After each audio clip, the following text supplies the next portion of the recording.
നമസ്കാരം. ജാതിയിലെ വളപ്രയോഗം എങ്ങനെ ചെയ്യാം എന്നതാണ് ഇന്നത്തെ വീഡിയോ. അപ്പോൾ എല്ലാവർക്കും വീഡിയോയിലേക്ക് സ്വാഗതം.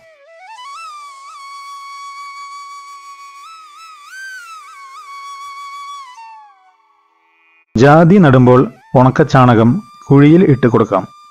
വർഷത്തിൽ ഒരു തവണയെങ്കിലും ജൈവവളം നൽകുക. ഞാൻ സാധാരണയായി ചാണകവും എല്ലുപൊടി മാത്രമാണ് കൊടുക്കാറുള്ളത്. ഇത്തവണ കായ പൊതുവെ കുറവായതുകൊണ്ട് കുറച്ച് രാസവളവും കൂടി കൊടുക്കുന്നുണ്ട്. വർഷത്തിൽ 3 തവണ രാസവളമായി യൂറിയ 300 ഗ്രാം, പൊട്ടാഷ് 1/2 കിലോ എന്നിവ കൊടുക്കാം. മണ്ണിന്റെ ഹെൽത്തിനും ചെടിയുടെ വളർച്ചയ്ക്കും വേരുകളുടെ ആരോഗ്യത്തിനും നല്ല കായ് ഫലത്തിനും കായ് കൊഴിയാതിരിക്കാനും Bhoomi Power, Root Guard, Bloom, Nitro King, Spredol ഇതെല്ലാം കൊടുക്കുന്നത് നല്ലതാണ്. പാക്കറ്റിൽ പറഞ്ഞ അളവിൽ മാത്രം ഇവ കൊടുക്കുവാൻ ശ്രദ്ധിക്കുക. വലിയ ജാതിക്ക് 1.5 കിലോ എല്ലുപൊടി ഇട്ട് കൊടുക്കാം.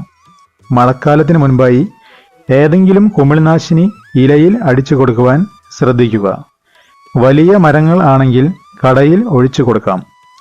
സ്പ്രേ ചെയ്ത് കിട്ടുന്നത്ര റിസൾട്ട് കടയിൽ ഒഴിച്ചു കൊടുക്കുമ്പോൾ കിട്ടാറില്ല. ജലം സമൃദ്ധിയായി നൽകുക.